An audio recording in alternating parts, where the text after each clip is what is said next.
d'abord, merci Guillaume de faire ce séminaire avec moi. On va en faire 2-3 dans l'année, des comme ça. Et je remercie Maria, Alexandra, Bernard-Henri Lévy d'avoir permis d'organiser ce séminaire nocturne.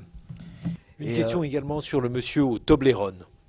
C'est un ami qui s'appelle Olivier Racine, que j'ai rencontré à Pyongyang et qui est quelqu'un de assez original et jusqu'au boutiste, qui est un globe-trotteur surréaliste.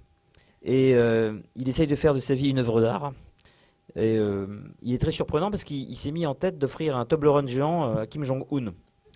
Alors, et une pierre aussi il a gravi une montagne en Suisse pour offrir une pierre. Alors il y a eu plusieurs problèmes. D'abord, il avait fait une faute d'orthographe sur la pierre. Le graveur en Suisse avait fait une faute d'orthographe. Donc déjà, les autorités ont dû rectifier la faute d'orthographe pour ne pas insulter le grand leader, ce qui se comprend. Mais sur le Toblerone, il y a eu un autre problème. D'abord, il a fallu qu'il passe. Il a fait faire un Toblerone géant à la gloire de Kim Jong-un. Donc il est passé facilement, mais au début, il pensait qu'il y avait éventuellement une arme ou des caméras cachées dans le Toblerone. Donc après contrôle, il n'y avait rien. Mais la question qui s'est posée est la suivante. Est-ce qu'il fallait remettre le cadeau à Kim Jong-un, sachant qu'il allait peut-être mal prendre que c'était du chocolat, mais ne pas lui donner le cadeau, sachant qu'il y avait un cadeau qui avait été fait, aurait peut-être été encore plus difficile. Donc ils ont tranché en disant on va lui faire le cadeau dans un magnifique emballage. L'histoire a commencé début septembre, et là j'ai eu Olivier Racine tout à l'heure au téléphone, et il me dit que l'histoire de l'emballage n'est encore pas réglée.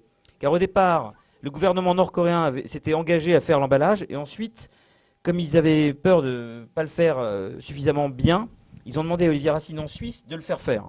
Il est allé à l'ambassade, enfin à la délégation en Suisse nord-coréenne pour poser le problème. Ils ont dit qu'ils prenaient l'emballage en charge. Donc l'idée, c'est de faire un emballage qu'ils envoient à Pyongyang. À Pyongyang, ils mettent le chocolat dans l'emballage, ils le donnent à Kim Jong-un. Mais comme Olivier Racine a refusé de régler ce problème d'emballage par lui-même, il a envoyé une longue lettre aux autorités nord-coréennes où il les culpabilise en disant « Moi, un ami de la Corée du Nord, j'apporte déjà le chocolat, vous voulez que je fasse la boîte ? C'est quand même pas sérieux.